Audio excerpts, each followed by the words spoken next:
नमस्कार शेतकरी मित्रांनो, कृषी विकास या युट्यूब चॅनल मध्ये आपल्या सर्वांचं स्वागत आहे. मित्रांनो, 2024 खरीपाचा पीक विमा हे बरेच शेतकऱ्यांना मंजूर झालेला आहे. पण अनेक दिवस वाट पाहून देखील शेतकऱ्यांच्या खात्यामध्ये अद्याप कुठल्याही पीक विम्याची रक्कम ही जमा झाली नाही मित्रांनो.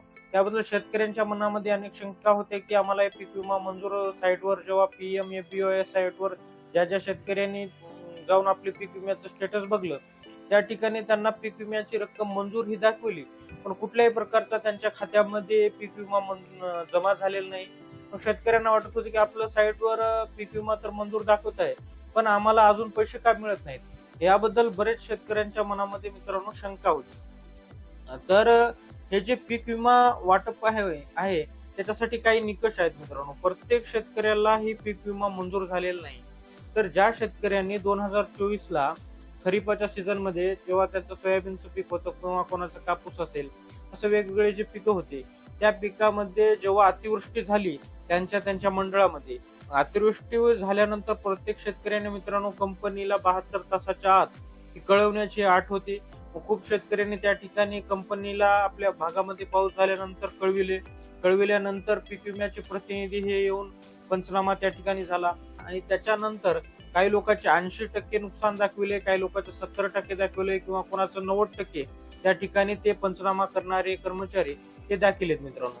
आणि ज्यानुसार त्यांनी नुकसानीची टक्केवारी दाखवली त्यानुसार पीक विमा त्या ठिकाणी शेतकऱ्यांना मंजूर झाले आहे.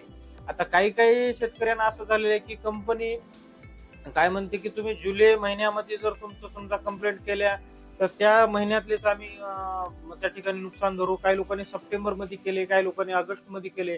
तर कंपनी मित्रांनो त्यांना काही वेळ ठरविले, या वेळेमधले जे कंप्लेंट आलेत त्यांनाच ते केलं. त्याच वेळामधले त्यांनी जे क्रायटेरिया ठरले त्या वेळामध्ये ज्या लोकांचा पंचनामा झाला अशाच लोकांना त्या ठिकाणी कंपनीने मित्रांनो नुकसान भरपाई मंजूर केली आहे. असं कंपनीनं करायला नको पाहिजे होतं. सर्व शेतकऱ्यांचं त्या ठिकाणी कंपनीनं नुकसान भरपाई मंजूर करून सर्व शेतकऱ्यांना त्या ठिकाणी पैसे द्यायला पाहिजे होतं. पण त्यांनी काही क्रायटेरिया लावलेला आहे. या वेळामध्ये त्यांचा काही 15-20 दिवसाचा जे काही नियम होता त्या वेळामध्येच ज्या शेतकऱ्यांचा पंचनामा झाला अशा शेतकऱ्यांना मित्रांनो पीक विम्याचे पैसे हे मंजूर झाले आहेत.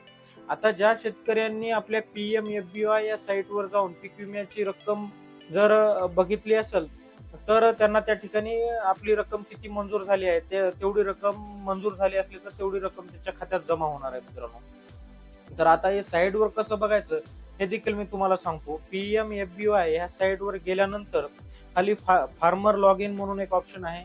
त्या फार्मर लॉग इनला आपण ओपन केल्यानंतर आपला पहिल्यांदा मोबाईल नंबर विचारेल. जो मोबाईल नंबर आपण विमा भरताना दिलेला आहे तोच मोबाईल नंबर त्या ठिकाणी टाकायचा.